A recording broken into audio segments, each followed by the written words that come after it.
Hello everybody, welcome back to Financial Trading Basics. Which part of this series is, I don't know, I haven't made one of these videos in years. If you're new to my channel or seeing this video, I make a bunch of educational videos on a whole bunch of different topics, all within my expertise. I made a bunch about trading, business, and finance. It's a playlist. This video is in that playlist on YouTube, but I haven't been trading. I haven't been doing any ventures in the markets, haven't been doing any investing, so I haven't been making these videos, but I did come across something. I think I've told this story about my experience with American Eagle, and so I want to tell the story about how I threatened to sue American Eagle and how I made $1,500 in doing so. Just a fun little story, but I think I told it in my language litigation and integration series, but I don't know, we were 16, me and my buddy Jimmy just get our license, our driver's license, and it was winter break, and we were looking for jobs, trying to get some employment, get that bread up, and also trying to find some ladies, some chicks, find a job where there's a bunch of girls running around. So we're out there applying to different jobs, different places, and then we go to American Eagle. And so I just recently saw them in the news with Sydney Sweeney's big hoopla about whatever, who knows, I don't even know what the controversy there was, but the American Eagle was in the news. But we go to apply at American Eagle, granted we're 16, and we get accepted for a group interview. There's two other girls there for the group interview, and they're twins. They were pretty attractive, so me and Jimmy were feeling pretty good about our job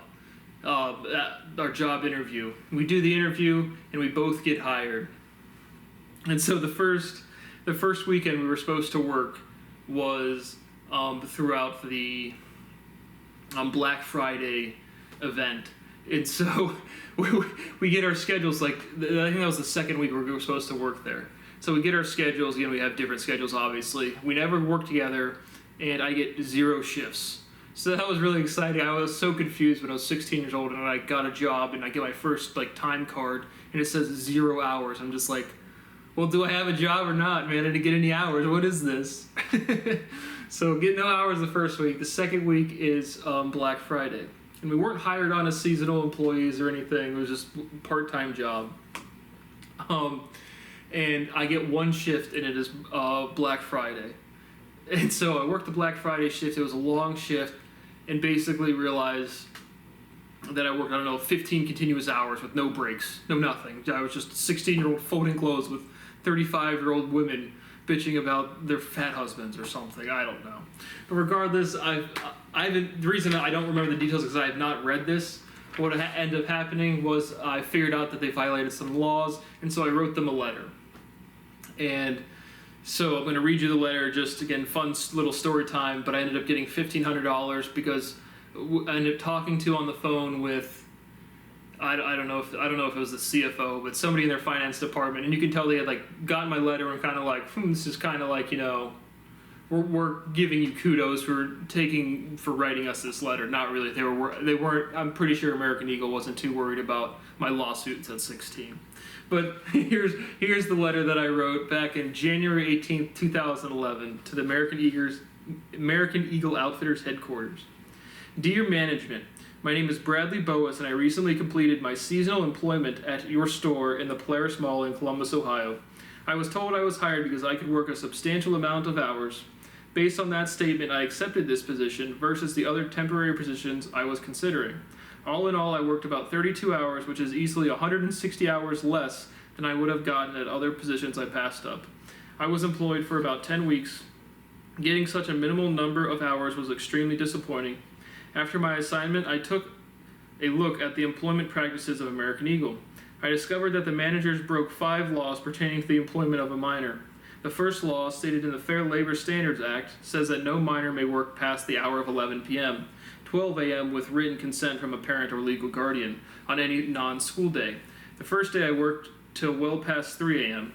Not only did I work 3.5 hours past the legal hour, I was not given a single break.